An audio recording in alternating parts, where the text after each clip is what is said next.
And you've also done the background score for the film as well, I believe.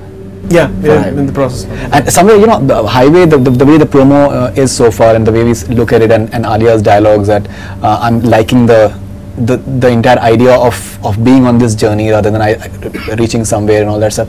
And you've had, I think, a very spiritual side to you, and a Sufi side to your personality. We've read a lot about that somewhere. So did you somewhere on a personal level, was it something of a learning experience for you, or you really discovered something? The visuals are beautiful, actually. On highway? The visuals, yeah, right. For background score. For background score, because the way he's shot and the way the narrative is, it didn't require much of background, and we wanted to make it very real. We want to keep it real, and so I'm still working on it. I'm just trying to. We're trying to be very minimalistic on the background. Right. But there are anyway 9 songs in it. Right. You spoke about the minimalistic part of it. Many a times we've seen in your songs, you've utilized minimalistic arrangements as well. There's, I think, beautiful song A R Rahman, which I think it's outstanding song. And many a times, even I would say Mahi Way, I think it's quite minimalistic as well somewhere. Is it a conscious thing for you as such? Yes, in a way. I think it's a balance, and sometimes you can go bigger, and then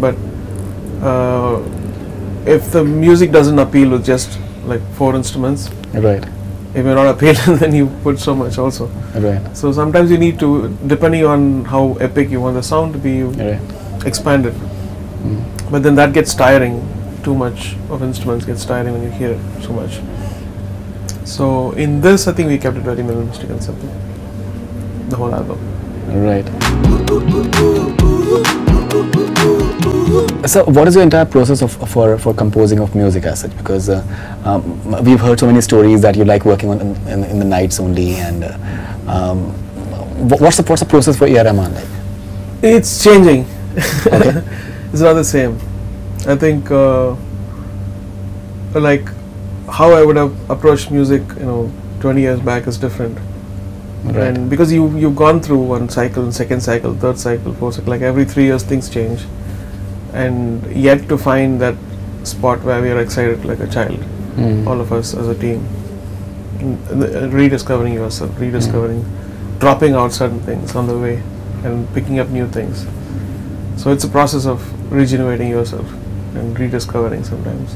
Right. Sometimes you go back, sit on a piano, play 4 chords, sing something. It's beautiful. Right. No, absolutely.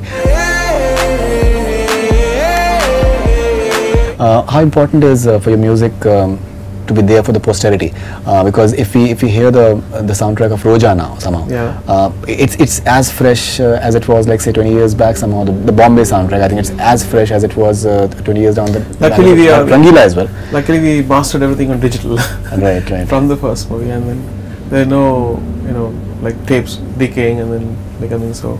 That's a good thing which happened when I came, and I had a DAT player, so we were mastering everything on a DAT on 48 kilohertz sampling rate. Apart from that, musicality wise too, I did very less.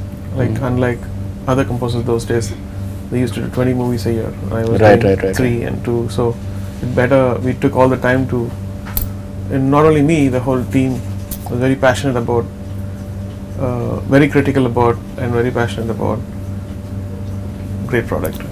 Right.